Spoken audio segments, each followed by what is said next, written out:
Bonjour à tous et bienvenue dans le 24e épisode de 5 minutes pour une balade historique de Châtellerault.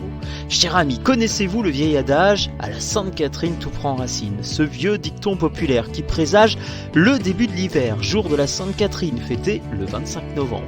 Châtellerault possède un quartier placé sous sa protection. Nous allons tout de suite nous intéresser à l'histoire peu banale de ce quartier. Alors attention gong, c'est parti, 5 minutes pour l'histoire du quartier Sainte-Catherine. Et notre balade historique commence ici, sur la place emblématique Sainte-Catherine, située au nord de la vieille ville. Entre à droite la colline du Châtelier, à gauche la Vienne. Ce quartier millénaire, avec ses maisons en pan de bois, ses hôtels Renaissance, auberges et aujourd'hui tours modernes, a subi bien des transformations au cours des siècles. Certains appellent le quartier Sainte-Catherine, d'autres Pelletier, voire même Tête Noire, Châtelet, Alamand, Jean Jaurès et j'en passe. De quoi faire perdre la tête à plus d'un Châtelleraudais. Eh bien, une des premières identités de la place est le Carrois du Poitou. Oui, Carrois veut dire carrefour, c'est normal. Le quartier est implanté sur le tracé de la grande route de poste numéro 1 qui relie Paris à l'Espagne.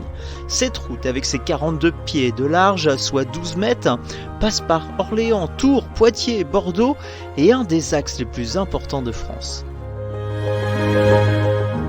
La vue a bien changé depuis le XIIIe siècle ou XIVe siècle. La ville est alors close, ceinturée de remparts de 1,50 m d'épaisseur et haut de 7 mètres. Pour entrer dans la ville, une porte imposante a été construite, avec 2 tours, un pont-levis et une lourde porte en bois.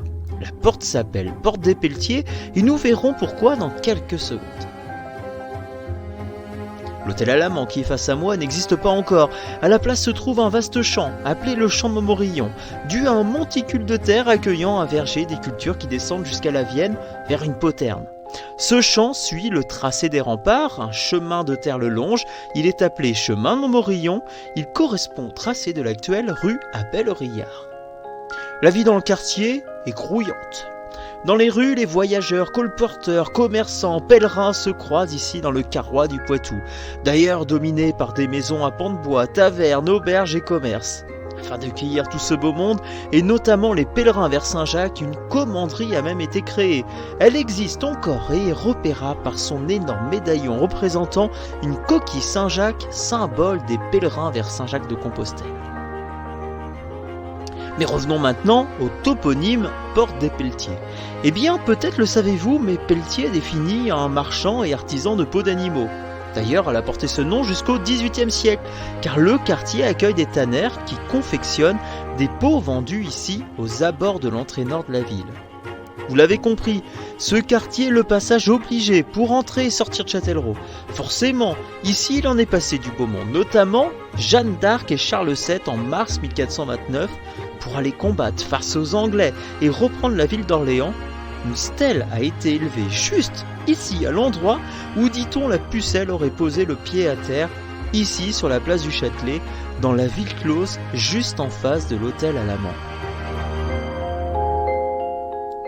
Parlons maintenant de ce bel hôtel Alamand, monument incontournable du quartier. Il a été construit au XVe siècle, ici dans le champ de Montmorillon, par un ambassadeur de François Ier, un certain Nicolas Alamand. Forcément, il veut un château à l'image de ceux de son roi. Nicolas a vu les choses en grand pour son hôtel à l'architecture typique de la Renaissance italienne. Des lignes droites, de la symétrie, des fines sculptures composent la façade d'un des plus beaux monuments de Châtellerault.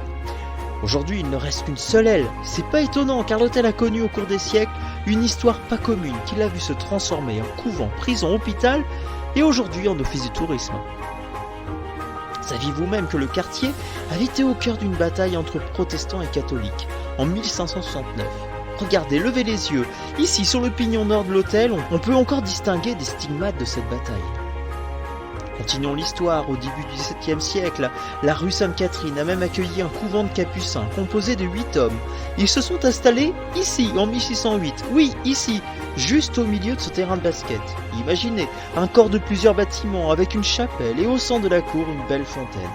D'ailleurs, sur cette photo du début du 19e siècle, on arrive encore à observer des bâtiments du couvent dans leur ensemble. Et à se faire une idée de la grandeur du jardin qui l'entourait. Selon la légende, l'un des plus beaux de la ville. Ce couvent est très puissant grâce aux revenus collectés des deux métairies et de la borderie. Toutefois, les Capucins le rendent bien au Châtelleraudais. Ils seront souvent qualifiés comme bienfaiteurs de la ville, notamment lors de la Grande Peste de 1632. Nous sommes maintenant au XVIIIe siècle, la ville a envie de renouveau, de transformation. Alors les chemins se pavent, les maisons sont construites en pierre de taille, les murs des remparts tombent pour ouvrir la ville vers l'extérieur. Toutes ces transformations sont entreprises par l'intendant Blossac. C'est aussi à cette époque qu'est née la nouvelle esplanade des Petites Allées, qui permet de rejoindre la porte Sainte-Catherine à l'église Saint-Jean. D'après cette plaque située sur l'esplanade, en 1778, les Petites Allées sont plantées d'ormeaux par les soldats du régiment du Gâtinais au son du tambour avant leur départ vers le Nouveau Monde sous les ordres de Lafayette. Et la place Sainte-Catherine n'a pas encore fini de vous étonner. Elle cache un secret bien gardé. Regardez cette photo. En bas à droite, un pont permet d'enjamber un petit cours d'eau. Comment ça, un petit cours d'eau ? Il s'agit d'un ruisseau venu d'Antoigné qui se faufile dans le plus grand secret sous la place Sainte-Catherine. Personne ne le voit, personne ne l'entend et pourtant des noms de rues nous mettent sur sa piste. La rue des Grandes Eaux, du Fossé Saint-Jean, du Tabary. Et oui, voici son nom, le Tabary, ce petit cours d'eau qui ne redevient libre que lorsqu'il se jette dans la Vienne, à l'extrémité de la rue de l'Abreuvoir. La rue de l'Abreuvoir, de la Tête-Noire et de la Gare ont été percées en 1850 avec l'arrivée du train. Elles permettent de rallier le débarcadère ferroviaire au débarcadère fluvial. Les deux longues et larges avenues vont devenir à la mode. De belles villas sont alors construites à la mode 1900. Vivre à l'extérieur des murs de la ville est un signe de richesse et ces nouvelles villas vont faire une démonstration architecturale éclectique. Les architectes vont se faire plaisir en usant et abusant du style art déco en vogue. C'est ainsi que l'on voit se construire cette célèbre villa des Muguets avec son fronton en pierre et en briques et sa coupole qui rappelle les beaux immeubles parisiens. Un peu plus loin, une villa construite entièrement en briques intrigue le passant avec ses petits diablotins. Ou ici, les deux belles villas art déco avec leur architecture venue d'ailleurs. Revenons maintenant au toponyme Sainte-Catherine. Il pourrait venir du supplice de la sainte patronne des meuniers, Sainte Catherine.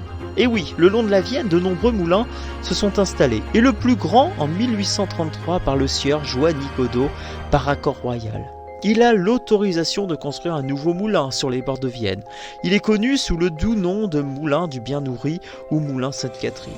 Une coutellerie est d'abord installée, puis une scierie, et en 1871, le fils de M. Joanny fait construire une roue à aube de 5,80 m de large afin de le transformer en minoterie. Sainte-Catherine, quartier des travailleurs, de la tâche galérienne, trait d'union entre la Haute-Ville et la Basse-Ville et animé par une multitude d'artisans et commerçants. Rendez-vous compte, en 1900, on compte plusieurs épiciers, coiffeurs, cordonniers, charrons, forgeurs, entrepreneurs, pépiniéristes, grainiers, lingères, blanchisseurs, sans oublier Catauberge, comme celle de la célèbre Tête-Noire avec son Porsche. Elle doit son nom à une hure de sanglier ornant la salle commune. Ce toponyme Tête-Noire reste encore ancré dans le cœur des Châtelleraudais. Mais tout cela appartient au passé, au milieu du XXe siècle. La rue Sainte-Catherine est rebaptisée avenue Jean Jaurès. La Nationale 10 passe par le faubourg qui est bien trop étroit devant le flux d'automobiles croissant. Témoin de ce passé, cette station essence à l'architecture américaine des années 50 qui existe encore. Alors devant l'incessant passage des voitures et camions, en 1975, la ville prend la décision d'éventrer Petit Faubourg tortueux pour l'élargir. Rendez-vous compte, le côté droit entier de la rue est rasé. Dans cette tumultueuse année, 4 tours modernes d'habitation sont érigées, symbole de la modernité, du confort de la nouvelle ville du XXe siècle, de ce futur qui a métamorphosé à jamais ce quartier millénaire. Et voilà, les 5 minutes viennent de s'écouler. Je vous invite une nouvelle fois à commenter, aimer, et je vous donne rendez-vous dans 3 semaines pour un nouvel épisode de 5 minutes pour une balade historique de Châtellerault.